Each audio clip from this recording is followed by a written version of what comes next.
This is Marketing Uncomplicated. Welcome back to Uncomplicated, the podcast where we cut through the noise and focus on what actually works. Today's guest is Kayleen Maricoto, fractional CMO, author of The Revenue Runway, and the founder of KMC Digital. She helps small businesses and startups go from chaos to clarity, which we love, with practical revenue-first strategies. Kayleen's also known for a contrarian take I love, why building a fancy website first can actually sabotage your startup success. What to do instead. Kayleen, welcome to the show. We're really excited to have you. Thank you. Glad to be here. Thank you so much.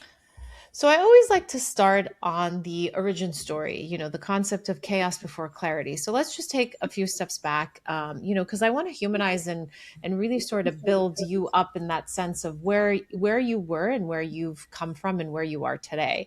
You went from military public affairs, coordinating media in combat zones, which is super interesting, to entrepreneurship. What did that transition really look like for you? I think I know it was kind of a funny journey. I joked that it was like accidental entrepreneurship or accidental marketing or whatever you want to call it because Yeah. I grew up in a small business family. So my parents had a janitorial company. I watched them start it from cleaning houses, moving over to office and commercial and growing that. And that was kind of the family business growing up as a kid. So I saw them working long hours, trying to market themselves. Back in the day when we didn't have internet, it was like door hangers and phone calls and things like that, and the yellow pages, of course, to try to get business in the door. Yellow pages were great. Yeah, it was much Yeah. easier. Some days I wish we could go back to, oh, you need an ad in the pages? Let's go. Right, and then like you're one of the only ones locally. I know it's so different now. And he even said like I would not want to start a business now because for him the digital is very overwhelming. So I didn't intend to go in. I thought maybe I'd start my own business someday, but I didn't really put too much effort into it. I went to college. I got my journalism degree. I actually thought I was going to be kind of a combat journalist on the civilian side. That was sort of my like, oh, it would be so cool to be able to even just write for newspapers. But as we found out, newspaper industry kind of went sideways. And when I was approached by a recruiter. So I was working for a newspaper in college, was approached by an Army recruiter when I was doing a story on the ROTC unit at the university. And they said, why don't you join us? Whatever. And I said, well, I'll only join if I can do something with my journalism degree. Like, what do you even have in the Army that would be that? Do you even have that? And they said, actually, there's a public affairs unit in Nashville, which was an hour away at the time. I was over at Fort Campbell at Austin Peay State University. Anyway, ended up doing that. Fast forward, deployed to Iraq. I got to do my job over there. I got to meet a lot of the actual combat reporters that were doing that for a living. And then when I came home, I really focused on family. I got married. I got pregnant with my daughter. And then I thought our reserve had brought me on to active duty almost indefinitely. They just kept on duct taping orders together to get me paid. And after she was born, I had this BlackBerry I was tied to it. I was 24/7. I remember answering emails in the hospital while I was in labor because it's not an instantaneous thing. You have to wait for the baby to come. Yes. And I said, I don't want to do that. So I started helping friends just with their websites when they were getting out of the Army. And then it morphed over time. And then I realized after 10 years, 12 years of doing this stuff with clients that there was patterns of what everybody needed. And then getting clarity was really more important than just throwing some things up there. And now more than ever, I think with AI and stuff.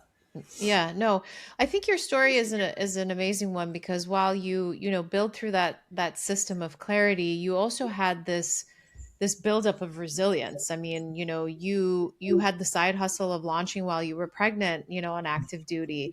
Post divorce, your referral business collapsed, and then you had this wake up call of, how do I build this differently, and so on and so forth. So for me, that was an interesting part in terms of, you get hit down, you get knocked down, you build yourself back up and you keep moving, right?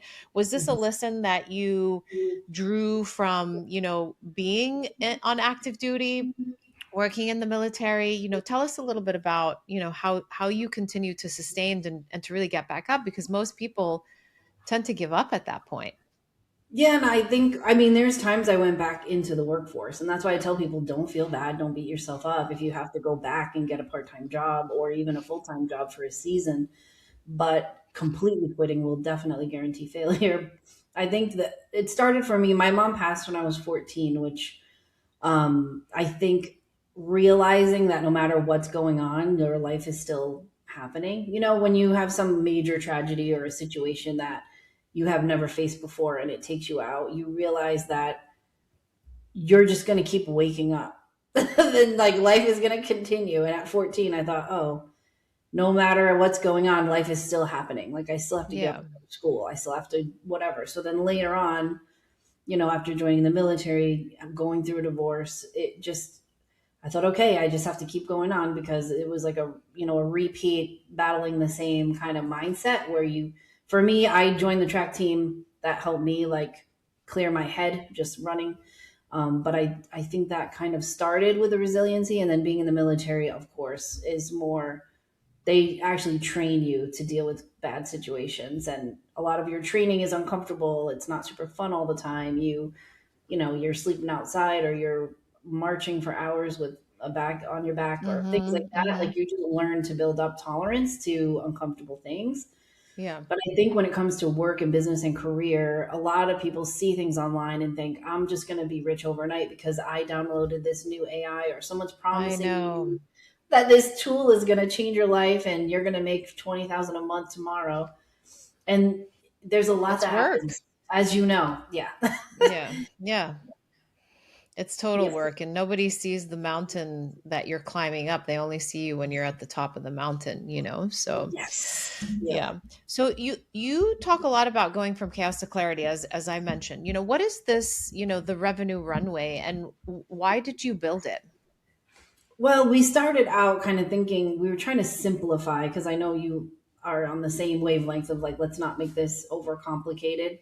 And I think even with AI, it's more relevant because I felt like every time I sat down with a client, they would call me and go, "Oh, the reason I pivoted into this was because you get these people and they're like, oh, well, I saw this YouTube video and I know that I need help with ads. I just need money. I just need clients. I just need this one thing that's going to fix it all."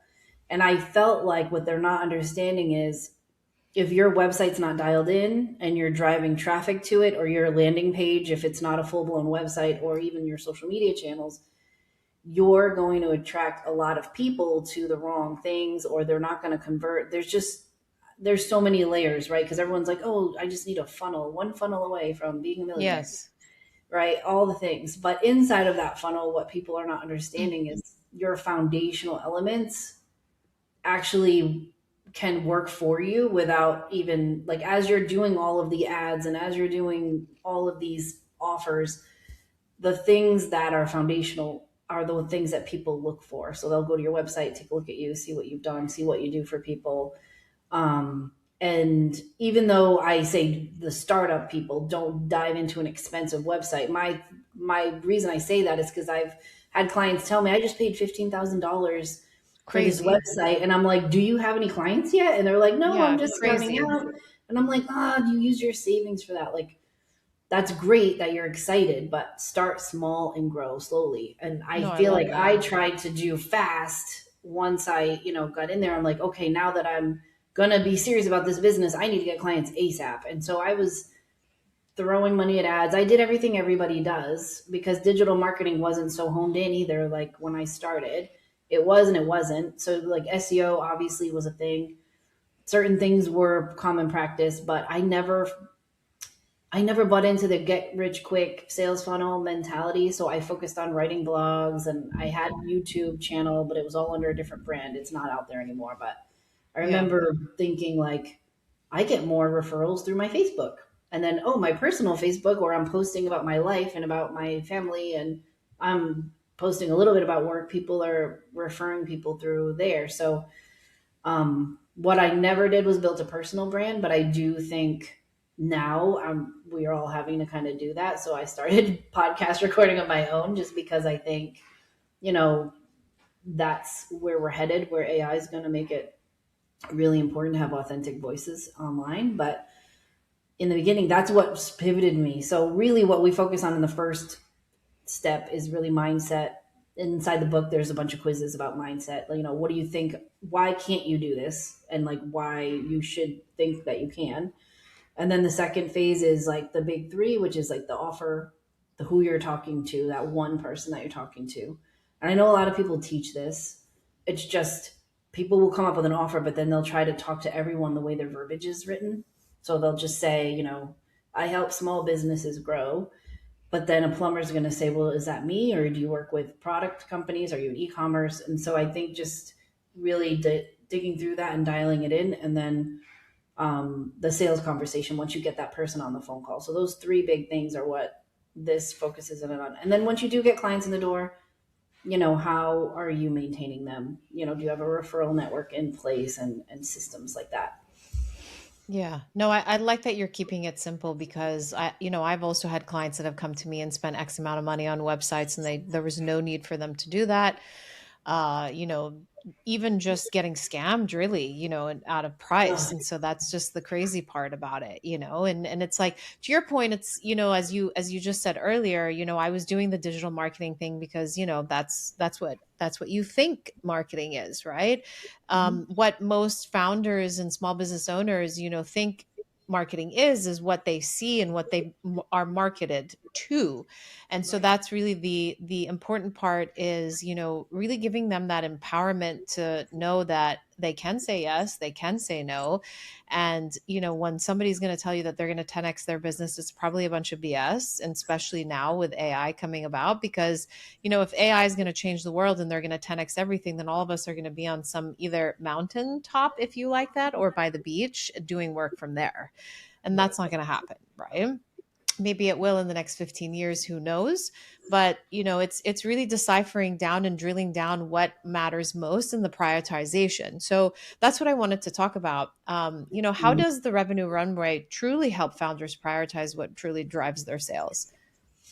Well, and I think that well, we talk about testing a lot. So we have a method where like the copy, there's just certain things that need to be dialed in. I think it helps people from throwing spaghetti at the wall because I've had clients go, "Oh, well, now I just saw this thing and I should make a webinar and I should have people coming into my webinar and I should be doing this." And then, "Oh, but that's not working." But they try it one time. They don't try to it keeps them from doing the all the things without Yeah. really a plan or even the messaging. Because I've seen where I've taken a look at different social media channels.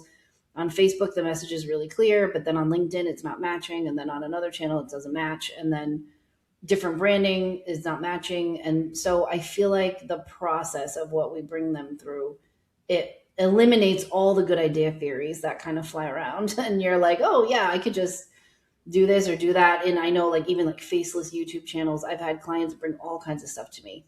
But what if I just did this? Would I make money doing this? You'll make money doing whatever it is you focus in on, but it's getting it to the point where it's very clear. And Yeah. I think that's how it helps entrepreneurs. It quiets down all the noise in their head because they do have a plan. And it doesn't matter. I get a lot of pushback about the market's already saturated. I think that's one of the mindset things in the book. And I'm like, it isn't really because you're your own person. So, like, you Yeah. may try out 5 or 6 fitness coaches who all are doing the same thing, and that industry is very saturated. But only Jessica is the one that you like to work with, and her personality fits your personality. And I think that's where people forget about. There's 100 million people doing marketing, but if you don't enjoy working with that team or they're not bringing you what you need, then there's other people you should Switch. do with that. Yeah. Yeah. Yeah. And there should be a level of being able to truly understand, how to decipher what, if somebody is really just blowing steam, or, are they really going to put in the work for you? Because there is a lot of garbage out there today.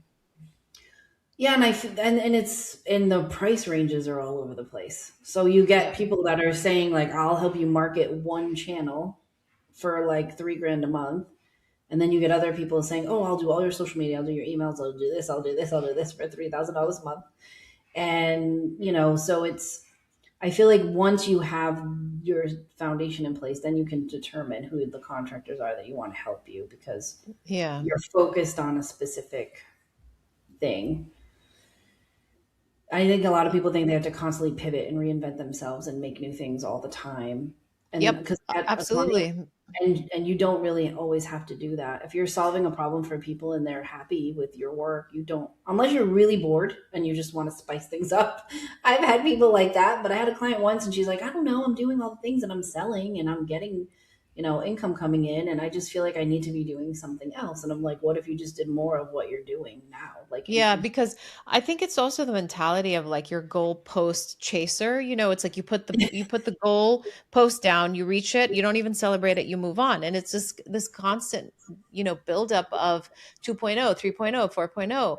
But it's, if you're doing something, maximize that 2.0. Don't move the goalpost. How do you make it better? How do you make it more extensive? How do you blow it out of the water and all of that, versus just completely moving on and chasing. In some cases, I think that's well worth it. In other cases, I think you just need to take a step back. Yeah, I agree. Yeah. So this idea, as we mentioned, the fancy website myth, let's talk about your contrarian take. Why does building a fancy website first sabotage startup success? Because as we know, a lot of people may not need a website to, gain traction. They could be utilizing their social media platforms for sales. And there are so many cheaper ways nowadays to build your website. Yeah. Yeah. So Um, what should founders be focused on before a website? I would do, like, if I was going to talk, for example, local business, just to pinpoint something.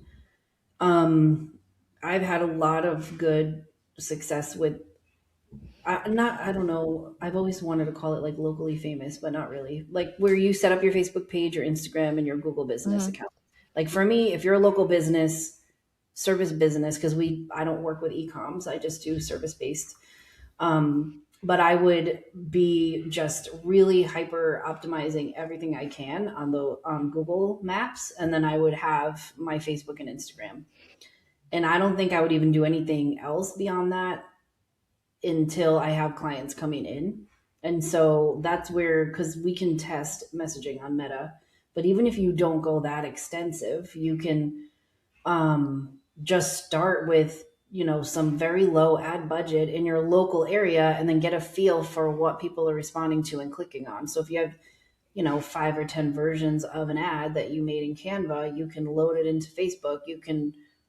You could play with ChatGPT to figure out some sales copy targeting homeowners that need landscaping, for example, and then make up maybe 5 or 10 different versions of that text, look at it, make it sound like a human, put it into the Meta ad platform. And now, with the new rollout of their new ad platform, they want to do a lot of the work for you and only post it to people who care about what you're doing. So I think those little micro testings, you don't need to run the ad for a long time. You can do it for, set it for a 5 day maximum with like a $50 maximum budget. You may not even spend all of that in these little micro tests, but you can do that locally. And I mean, even events, just advertising events locally and having it be within your small radius, you're going to saturate smaller areas pretty fast with Facebook ads.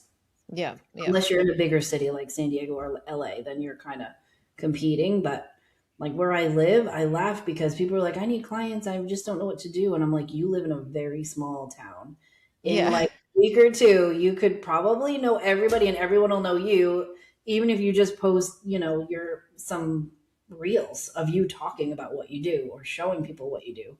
I feel like Yes. those things are much more impactful. And then when you start to get a lot of clients and you're having people send you all kinds of weird text messages and it's overwhelming, build the website that also integrates your business processes. So, you know what? Here's my website. Go here, get a quote, or schedule an appointment on my Calendly. And then that's when you start to spend some money on softwares, but you don't have to Yes. go insane either.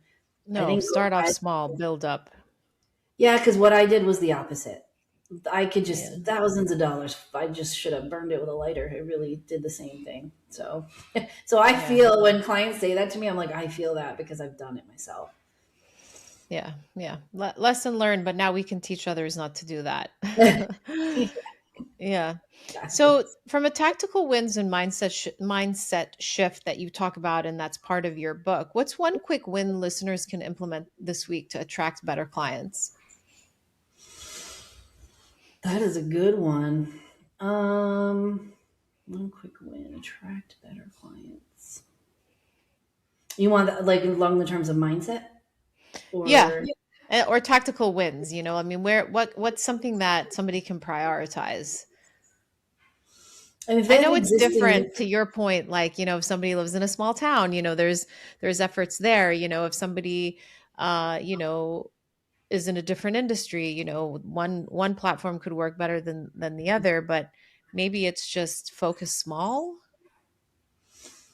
Yeah, I feel like just your mindset of being confident too. Just I feel like some people also have imposter syndrome even after they've Yes. taken on clients. I feel like getting confident, and I would say embrace video. Just even having your, like you said, origin story. Like a lot of people just telling why they got into the work that they're doing. A lot of people never even do that, or they Yes. think their story is irrelevant, or they think that their story is not a good positive. I actually, my husband just launched his mental health practice, and I'm helping him with meta ads and doing a landing page. And I said, you don't need a website. Let's just do a really fast landing page. It's very simple.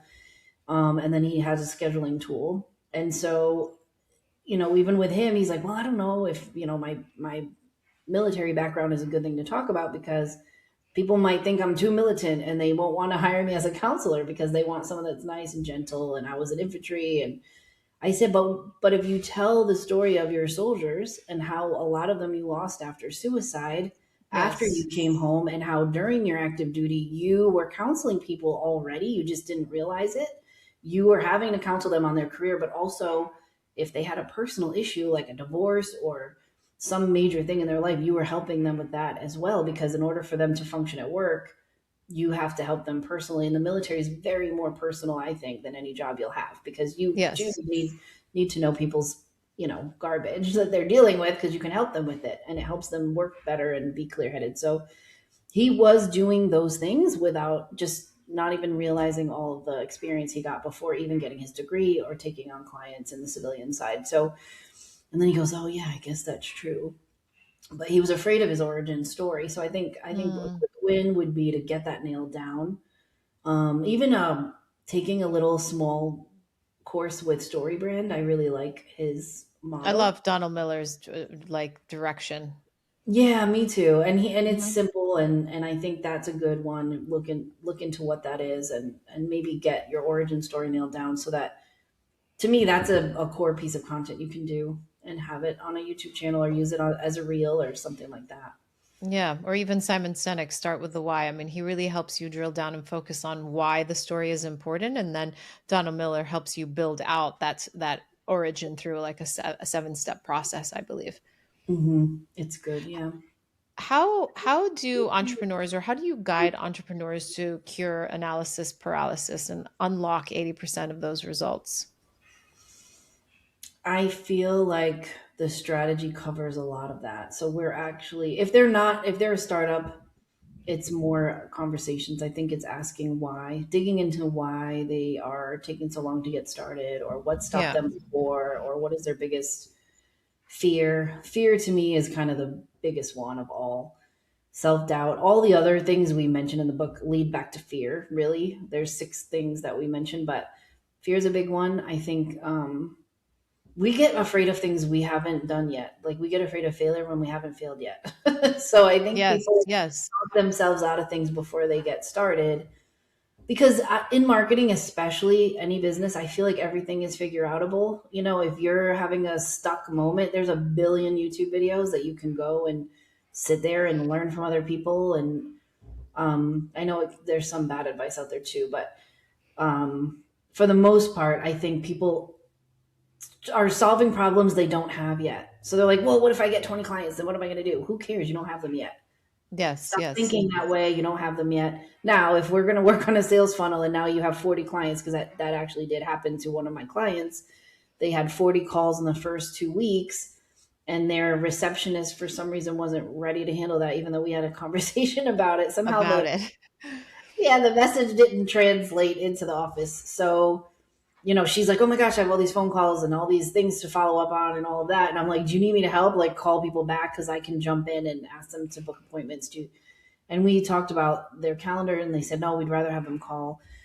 But like within a month they were like, can you shut this off, it's too much. But they didn't have an overwhelming problem until they had one. So I think, and it worked out okay. Like they were able to call everyone and figure out what leads were good and what leads weren't. But I think that's the biggest thing. Once they get understand that it's a lot of testing, even let's say you hire the most amazing marketing agency on the planet, right? The people that MasterCard and Visa use, they're whatever, they're charging you 4 million a month to manage their accounts. Yep. Yep. Let's just talk about like if you had unlimited budget and you could hire the best of the best of the best in the whole planet, they have to test as well. And that's part of Yeah. their process. So I think when people are like, oh, I haven't figured it out yet, some people give themselves 6 months to a year to just figure out the verbiage that's going to land.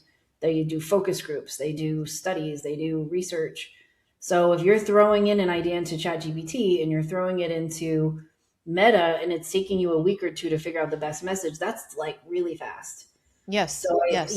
I think we've got to put things into perspective, even not just like once you're past fear and you're doing the thing, wanting everything microwave fast is not just because it's digital marketing and certain things are fast. Like, yes, I can download a YouTube video, I can chop it into sections in AI, and I can load it into my reels quickly.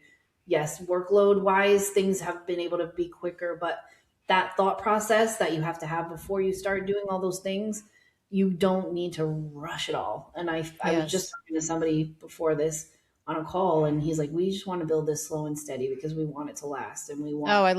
I love ones like that. And I love what you're saying. Like not everything has to be microwavable fast. I don't even use a microwave. My microwave is packed with spices. Smart. I don't love microwaves. They make food taste Yeah. worse. And it's true. I mean, and even funny enough, like, my dad is like the best judgment of character. And I've always talked to him about dating advice. And he was like, this one's a microwave. He's going to eventually explode. Stay away. That's So the funny. microwave comes up in different parts of your life, whether business, personal, professional. It's great. Totally. It's a great one. I do want to talk about overcoming the victim mindset. What does that actually look like in business? I when I run into it, and I run into it with myself Yeah. too. Sometimes in the beginning, I definitely battle that. People are gonna do peoply things, and I think that's where it comes from, right? So people have, gosh, when it comes to agreements, partners, bringing people into your ecosystem, your infrastructure, and something doesn't go right, or maybe you have a client hire you and you did the best you can, but you're just not able to move the needle for them. They're just not happy, whatever reason that they're not happy. Even if you delivered all the work, they don't like it or whatever. Not turning immediately to like, woe is me, like the whole world is out to get me, everything is terrible. There's sometimes in the beginning a big strong pull to quit and go back to work, even if financially you don't have to yet. I feel like I just feel like when life does what life can do, you can't. I mean, I have spent a couple days under the covers just being grumpy and upset about situations when back in the beginning when I was just me and my daughter, and I thought, oh my gosh, I just went through a divorce. My whole savings is depleted. My Yeah. business that I had is gone. My emotional stress, it bled out onto my clients, and Yeah. they could tell I was not in a good way mentally. And who wants to have someone working for you that's like a train wreck and constantly freaking out? And you can't grow your business when you sound like you're just, negative Nancy and this is too hard and nobody understands me. I'm the only one that deals with these things. And, if you have a mindset like that already, you have to turn that off before you Yes. start something because you are going to get hit and it's your business. So it's not like when you work for an employer and then you start to have a crappy experience or you don't like your 9 to 5 anymore, you can start applying to other jobs and get out of there. You own all of it. Right. And then Yeah. that's what I realized partway through, like, what are my behaviors that suck?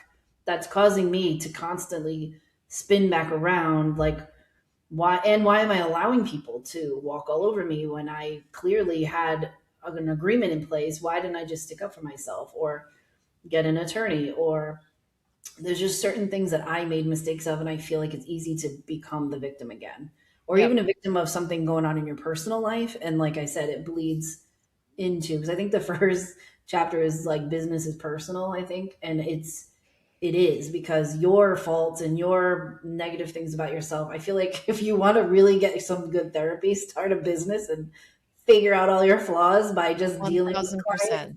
Yeah. clients. Yeah. Your business is your mirror of you. It really is. And that's where I know I've hit limits. And there's still limits I'm working on, like personally, though I'm like, okay, I seem to keep growing to this level.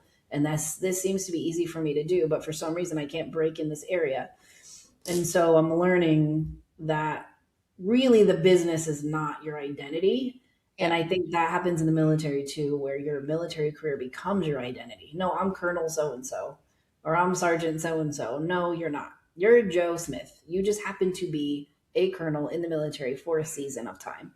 And I Yeah. think in that helped me separate it so that I felt personally attacked whenever a partnership went sideways. And I know there was one situation in particular that derailed me for a long time and even it led to me rebranding because I thought, oh my gosh, this situation happened with this person.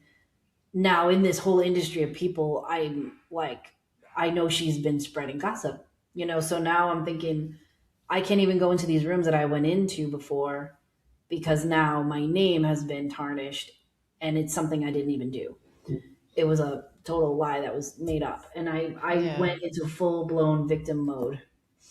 Like if this person didn't do that, I would be at this level already. Or if this person Yeah. didn't do this, I would have achieved this by now. And it really, I could have just dusted myself off, stood up for myself, kept marching into those same rooms, and I would probably have been okay. But Yeah. I learned along the way, all you have is really your integrity. So when someone attacks that, it really felt personal at the time. Yeah. I And love that. so, It's true. yeah, I think that can let people stop for a while. Yeah. Yeah. Kaylin, this has been super, super great in terms of being able to just, distill down and how to, compartmentalize certain things and, what should I focus on versus not. And, also from a mindset. But before we let you go, we like to do something fun where we ask our guests one word, one myth, and one habit. So whatever, it's our rapid fire close. So whatever comes to mind, uh, please go ahead. So one word that describes how entrepreneurs should think about revenue. A tool. I like it. One common marketing myth you wish founders would stop believing. That faster is better. The microwave. What did you say? It was the microwave. What did you call it? Oh, I forgot. Yeah, Microwave. it's not fast microwavable or something. Like it doesn't Yeah. move as fast as a microwave. Yes, it's a really good thing. One daily or weekly habit that consistently separates businesses that grow from those that stall. Getting up early and setting an intention for your day so that So that you have a important. clear head. Yeah. So important. It's like that. I'm sure you've heard of him, the military guy that wrote that book, Make Your Bed. If you do Yeah. one thing as simple as that, it will set your day off in the right direction. Hmm. Yeah, this has been great, Kaylee. We really appreciate your insights and your thoughts. And I will link everything from your website to the book so that people can take a look at it and really Awesome. uncomplicate things. All right. Thank you so much. I really appreciate it. This is fun. Thank you.